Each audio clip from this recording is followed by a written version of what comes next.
Hello and welcome to today's episode of Mobile with the Guru. As you can see today, I'm actually standing out by the Trinity River here in Fort Worth and recording the show mobily, as I promised you. Also trying out a new technique of the Bluetooth headset to provide the microphone.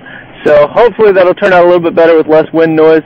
I'm also going to be trying this out with multiple Bluetooth headsets, so we'll be able to see exactly how well or how not well these different headsets work out. Today I'm using an old favorite, the Blue Ant Z9i, and it works pretty well. It's got a dual microphone system that is supposed to be able to cancel out background noise really well. So hopefully that's working out good for you. I'll find out when I go to edit this video. But today, first of all, I'm also recording the show with a new toy. This is the QuickPod tripod, and I'll put in a picture of it right there. You can see it, and it works really well. It's about $25-30 from Amazon, and it comes with the actual tripod that, sorry, I thought ants were biting my foot, extends out for almost about 1.5 feet, 2 feet, and it comes with a little tripod at the bottom as well as the clamp at the top. However, unfortunately, it does not come with the phone clamp, so I had to use the one off of my Nokia DT22. But more on that later on this week. We're going to have a whole segment next week on using your phone as a camera. So it's going to be photography week here at Symbian Guru, so you'll definitely want to tune in for that if you like using your phone as a camera, which I love doing. It's very handy, very convenient. So other than that, I do have something in my pocket today. And I used to do this in my glove box, as you recall, but obviously I can't really do that anymore because I don't have a glove box handy. But so I'll be thinking of different ways that I can do that, whether it's going to be my pocket, my bag, whatever. So stay tuned for that. And today's extra little toy is the Sony Ericsson TM506, and this just came in the mail today. This is actually the first Sony Ericsson phone on T-Mobile here in the U.S. in quite some time. Also the first US 3G Sony Ericsson available on T-Mobile's 3G. So it does not work on AT&T's 3G. It uses T-Mobile's, which is on the 1700 band. So as you can see, it's a very small little clamshell, and it feels fantastic. I'm very impressed with the overall feel of this phone. It's pretty compact. It's got a 2-megapixel camera here in the front, a small little display, monochrome. It's just going to show you the time and signal strength and that sort of thing. Once you flip it open, the inside display is actually really, really nice. I don't know if you can see it on the screen here, or on the video here, but it's actually very, very nice. I'm really enjoying it. So the keypad is nicely laid out. It's kind of laser etched, which minimizes the tactile feedback you're going to get, but it works pretty well. So, and I really like the bright orange. It's very nice. It does use the T-Mobile proprietary port, unlike a lot of the Nokias with the standard 3.5 millimeters. So that's rather unfortunate, but it's not going to be a deal breaker for me yet. I'm very anxious to give this a go. This is the Sony Ericsson TM506. So stay tuned for that. There will be a full review on Mobile Burn very, very soon, and probably some thoughts on it on Symbian Guru as well, though we try to keep non-Symbian stuff to a minimum. So that's that. Other than that, we do have some news and everything that I kind of want to talk about.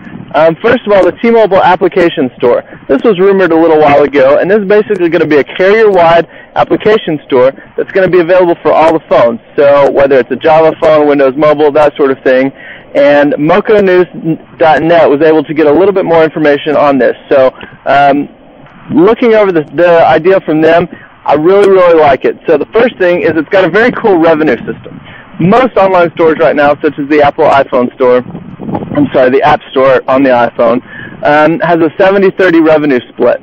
Fandango, I don't know exactly what their revenue split is, but it's the percentage of the revenue that the developer of the application gets compared to the percentage of revenue that the store provider gets. So T-Mobile's got a cool way. First of all, every application gets 50-50 split. So T-Mobile gets half and the developer gets half.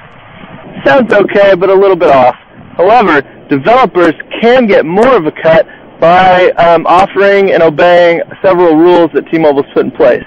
The first rule that I really, really think is cool is that if an application has more than two or more points of contact for assistance with the application.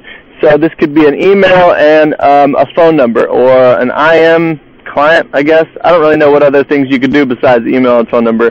But if you have two different ways that you can get a hold of the developer, well, then that developer is going to get more revenue from that application. Also, if the developer supports more than 10 phones from T-Mobile's current lineup, they get more revenue.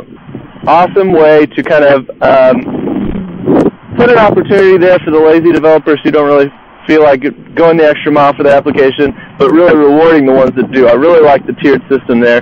Very, very, very smart, T-Mobile. So, unfortunately, Android is not going to be supported initially. Neither is the Sidekick, which I thought was kind of odd.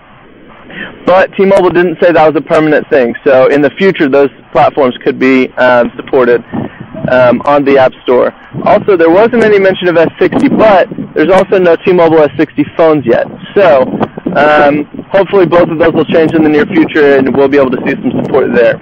So the other thing that I've got is I want to remind you that the Evening with S60, the New York one, they're going back to the beginning. It takes place on September 17th, and that's just I think next week even, and that's going to be in New York City. If you have not registered yet, it's free to RSVP, and they really just ask that you do that so that they have an idea of how many people are coming. And you can use this URL right down here to go sign up. Very easy, and then you show up at the flagship store that night. So if you have not been to one of these Evening with S60s, they are fantastically fun. It's just a big geek fest. You can get around, talk with other people that love S60. And there's going to be quite a few people there that I'm aware of. First of all, Howard Choi from HowardForums.com has let us know that he's going to be there, as well as Alan Chu. And if you don't know Alan Chu, then you've obviously not been to an Evening with S60 because he's been to pretty much all of them. Very cool guy. Several other Howard Forums members are going to be there. Unfortunately, yours truly will not be in attendance, but don't worry.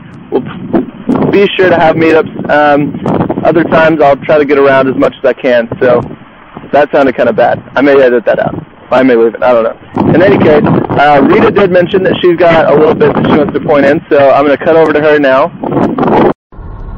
Hello, this is Rita El-Khouri, or .6, and welcome to the streets of Beirut, probably for the last time in a while, because tomorrow I'm moving to France in order to continue my studies in biotechnologies and gene therapy with a master's and hopefully a PhD later on. So what I want to say to you is that I'll be taking my time off posting on Symbian Guru for the next 2 or 3 weeks in order to settle down and adapt to the situation, because it's a totally new life and a lot of new experiences. And okay, there's a very weird thing going on. There's a guy standing in the middle of the highway. Anyway, so I was saying that it's a totally new life and it's a lot of new experiences, so I'll be taking my time off and trying to adapt, and it's my first time on my own, so I hope it won't be that hard. Anyway, I'll be using this experience in order to look at 2 issues that interest me.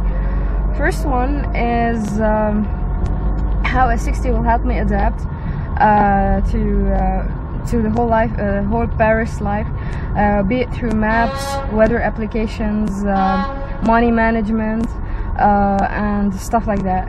Second one is the difference of experience of S60 and Nokia experience between Lebanon and France, because what I know is that operators here in Lebanon don't get a say in anything. We don't have contracts. We buy our handsets unlocked from anywhere, and basically it's freedom. Whereas in France, operators govern the whole situation, and I want to see how, or basically the influence of this difference on the way people deal with their mobiles and look at them, and the way they interact with Symbian or smartphones in general. So I'll be looking at these 2 issues, but as I said, don't expect me to post anything soon. So I'll be taking off tomorrow morning, and I hope I get there safely. Anyway, it's back to you, Ricky, and I hope you have something interesting.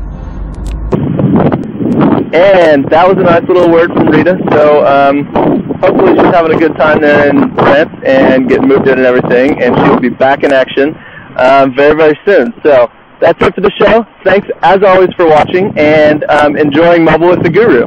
If you have anything else that you'd like for us to cover or mobile things that you'd like to know about, please let us know. Guru@SymbianGuru.com. Have a great day.